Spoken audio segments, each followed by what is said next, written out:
Добрый день, меня зовут Дмитрий Андрусов.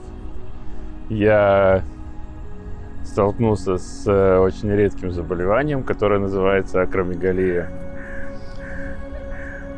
Очень долго я не подозревал, что со мной происходит. Где-то примерно в 25 лет у меня начались регулярные головные боли.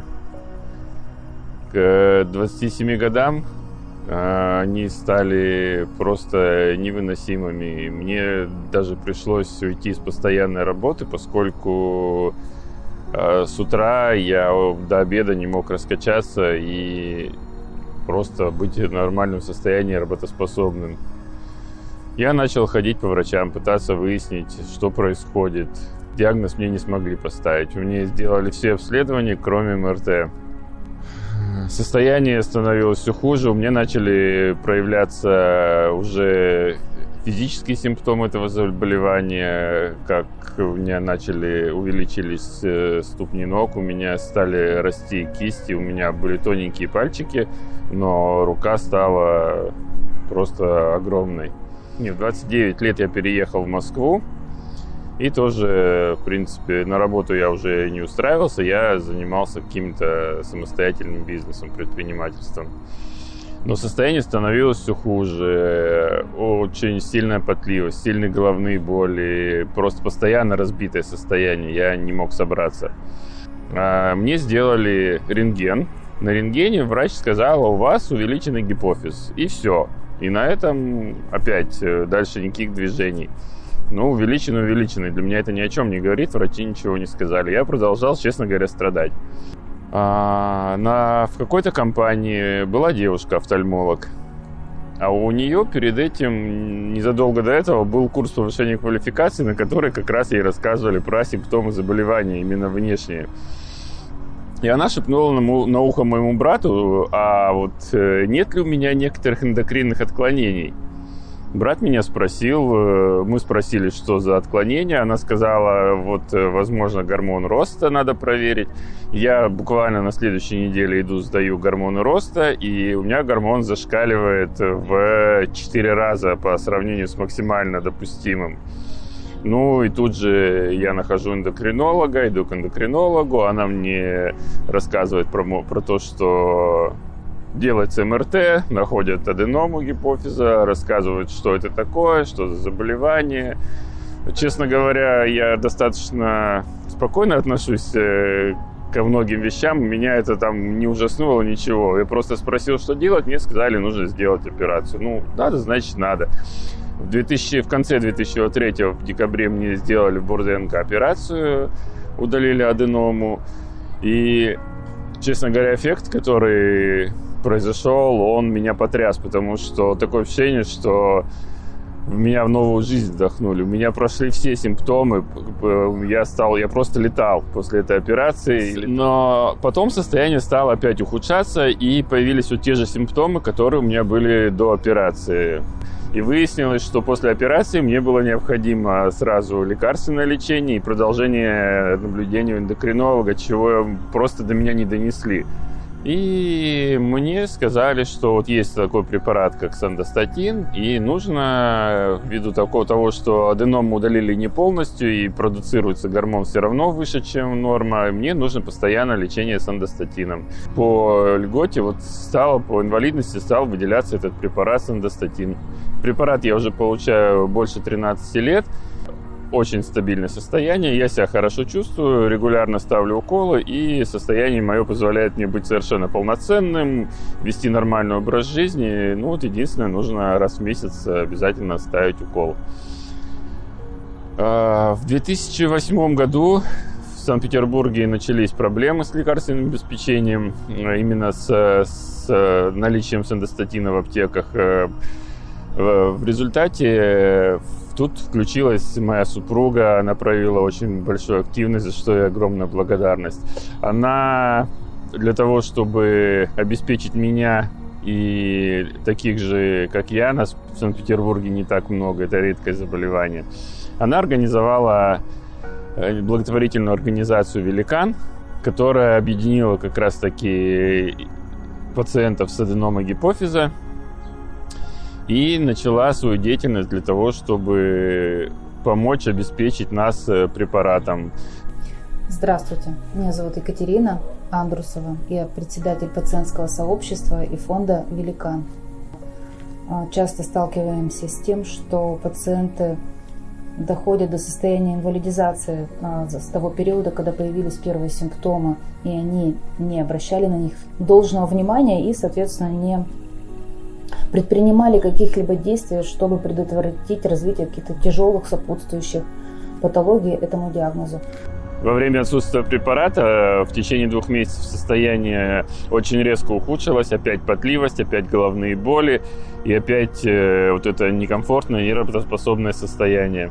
После нормализации поставок, после уколов все достаточно быстро вернулось в норму, и вот на данный момент все стабильно. Благодаря организации «Великан», конечно, они очень много сделали. Екатерина там с ее помощницами очень большой объем работы проводили и проводят для того, чтобы поддерживать нас, проводить школы пациентов, на которых объясняется, что и как вести себя, на что внимание обращать, как следить за собой.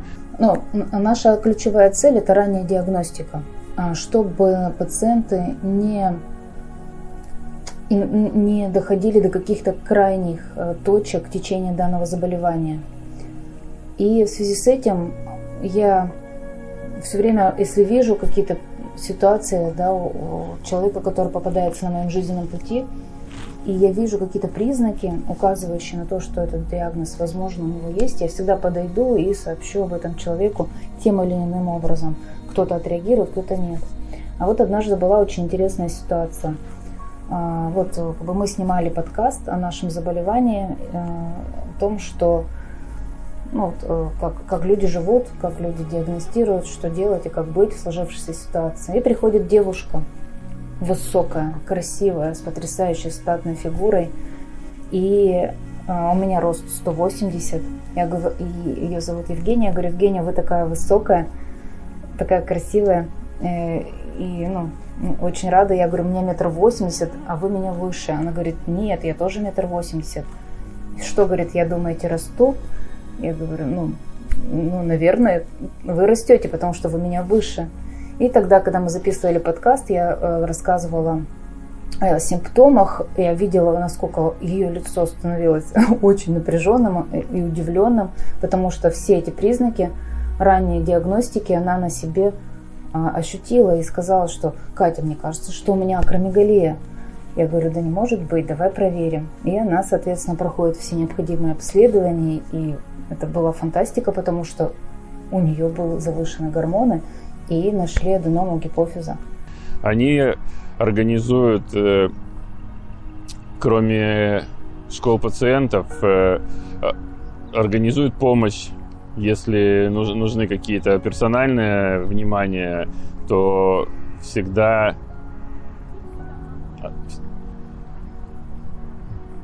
они всегда пойдут навстречу и проявят заботу о таких пациентах, как я. Всем привет! Меня зовут Татьяна. Я бухгалтер в организации «Великан», и в том числе давняя подруга Екатерины, председателя правления чудесной организации. Больше всего меня впечатлило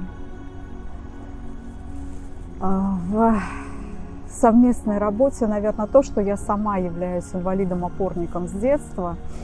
И вот этот путь, который Екатерина выбрала в достижении своей цели, то есть не просто поддержка пациентов с редким заболеванием, а продвижение диагностики на ранних стадиях, улучшение вообще жизни людей, которые, к сожалению, являются слабым звеном в нашем государстве всю жизнь, для меня очень важна, и я считаю себя причастной в этом нелегком пути для достижения этой цели. Мне интересна команда, интересен ее порыв, интересно общение с людьми, которые к нам примыкают на нашем пути. И я на самом деле очень рада, что какими-то своими вкладами улучшаю, наверное, и облегчаю этот самый путь.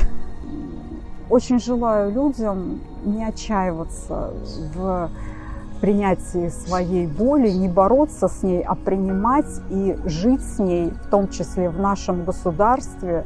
Это зачастую очень сложно, я сама это знаю. Вот. Но это стоит того, потому что, в том числе потому, что есть такие люди, которые помогают тебе в этом и облегчают тебе жизнь для достижения единственной цели, к которой, наверное, мы все идем, это к счастью и к радости. Я думаю, что для того, чтобы жить, нужно иметь цели, ставить перед собой какие-то задачи. И поэтому любой диагноз, с которым вы столкнетесь на своем пути, будет преодолеваться с легкостью, потому что у вас есть цель, у вас есть задача, сверхмиссия. Найдите в себе это и двигайтесь. Основной ресурс организма – это внутренний ресурс. Это верить в то, что это излечимо, верить в то, что это не приведет к каким-то тяжким последствиям.